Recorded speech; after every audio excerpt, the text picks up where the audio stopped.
Hi friends, welcome back to Mahabharata series episode number 196. ఇప్పటి వరకు జరిగిన కథ ఏంటంటే, అశ్వత్థామ నారాయణాస్త్రాన్ని సంధించాడు. దానికి ప్రతిగా శ్రీకృష్ణుడు ఆయుధాలను వదిలేసి నేలపై ఉంటే చాలు, నారాయణాస్త్రం ఏమీ చేయదు అనే పాండవులకు అభయం ఇవ్వడంతో నారాయణాస్త్రము వాళ్ళని ఏమీ చేయలేకపోతుంది. కానీ భీముడు మాత్రం నేను ఎట్లయినా ఎదురుస్తానని భీష్మించు కూర్చున్నాడు. కృష్ణుడు అర్జునుడు వెళ్ళి బలవంతంగా భీముడి చేతిలో ఉన్న ఆయుధాలని లాక్కొని కిందకి నుంచోబెడతారు.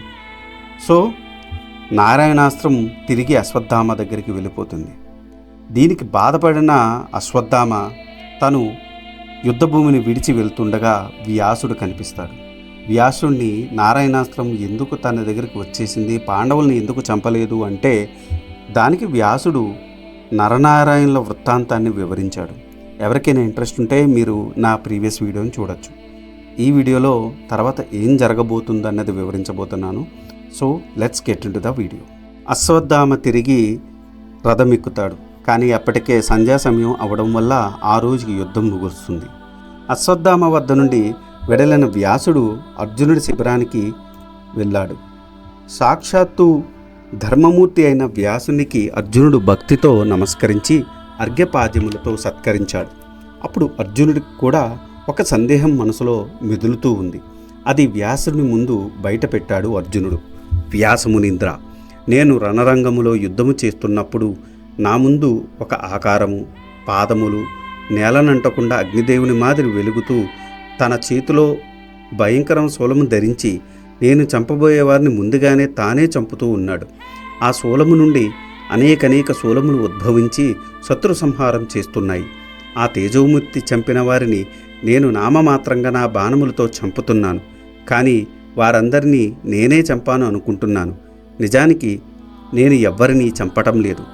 కానీ వారిని చంపిన కీర్తి విజయం నాకు దక్కాయి. ఇంతకు ఆ మహానుభావుడు ఎవరు, ఎందుకు అలా చంపుతున్నాడు, నాకు వివరంగా చెప్పండి అని అడిగాడు. ఆ మాటలు విన్న వ్యాసుడు అర్జునుడితో ఇలా అన్నాడు. అర్జున, అతను ఎవరో కాదు, ఈ సృష్టికి మూలకర్త, ఆది మధ్యాంతరహితుడు, ఈ లోకములకన్నింటికీ ప్రభువు, అవ్యయుడు, వేదములనే తన తత్వరూపములుగా కలవాడు, భక్త పరాధీనుడు, త్రినేత్రుడు, ఆ పార్వతీనాథుడు, ఆ మహాశివుడు అతడే. అతడు యోగీశ్వరుల హృదయ కమలములో ఎల్లప్పుడూ విహరిస్తుంటాడు. మనకు గోచరించే చరాచర ప్రకృతి పురుషుడు అతడే. విషయములకు లోబడి స్వరూపమును కలవాడు, నిరాకారుడు, నిర్మలమైన భక్తితో పూజించిన వారికి అత్యంత సులభంగా అందేవాడు, నీలకంఠుడు, శంకరుడు, నిత్యుడు, సత్యస్వరూపుడు, ప్రళయాగ్నిని కూడా తన చల్లని కిరణములతో చలార్చగల శక్తి ఉన్న బాలచంద్రుణ్ణి తన శిరోభూషణంగా కలవాడు. అంతా తానే ఉన్నవాడు, నిర్మలుడు, శాంతిప్రియుడు. అటువంటి రుద్రుడే నీ రథం ముందు నిలిచి నీవు సంహరించదలిచిన వారిని ముందుగా తానే సంహరిస్తున్నాడు అని పలికాడు.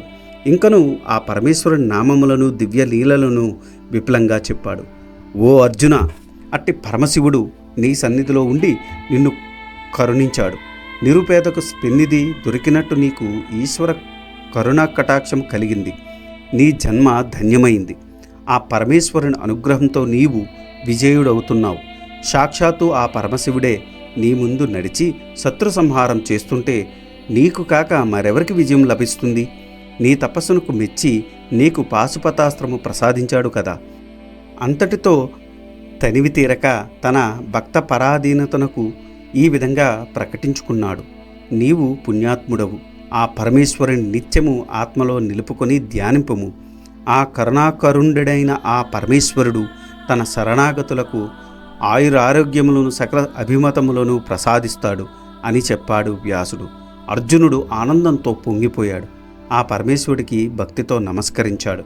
తర్వాత వ్యాసునితో భక్తితో ప్రణామం చేశాడు. అర్జునుని సుఖీభవ అని దీవించి వ్యాసుడు అక్కడి నుంచి వెళ్ళిపోయాడు. ఇది ఈనాటి వీడియో. ఆ తర్వాత ఏం జరిగిందో తెలుసుకోవాలనుకుంటే మీరు నా నెక్స్ట్ వీడియో కోసం వెయిట్ చేయాల్సిందే. దానికన్నా ముందు నాదొక చిన్న రిక్వెస్ట్. నేను చేసే ఈ మహాభారత సిరీస్ వ్యాస భారతం నుండి కవిత్రయం అంటే నన్నయ్య గారు, తిక్కన గారు, ఎర్రప్రగడ గారు తెలుగులోకి అనువదించారు. అదే ఈ మహాభారతాన్ని నేను మీకు యథాతథంగా అందించాలనే సదుద్దేశంతో ఈ వీడియోలు చేస్తున్నాను. ఏ జనరేటెడ్ ఇమేజెస్తో వీడియోస్ చేయడం కొంచెం కష్టతరమైన విషయం అయినప్పటికీ మన సనాతన ధర్మంలో ఉన్న మంచిని చెప్పాలనే ఉద్దేశంతో పూర్తి కథని ఈ వీడియోల రూపంలో అందించడం జరుగుతుంది. అందుకని మీలాంటి వారి సపోర్ట్ నాకెంతో ముఖ్యం. మీరు నన్ను సపోర్ట్ చేయాలనుకుంటే జస్ట్ మీ అభిప్రాయాన్ని కమెంట్ల రూపంలో తెలియచేస్తూ, లైక్ చేస్తూ, 10 మందికి షేర్ చేస్తూ మన ధర్మాన్ని 10 మందికి అందేలా చేయాలని కోరుకుంటున్నాను. ఈ వీడియో కనుక మీకు నచ్చితే do like, share and subscribe. Thanks for watching. జై సనాతన ధర్మం.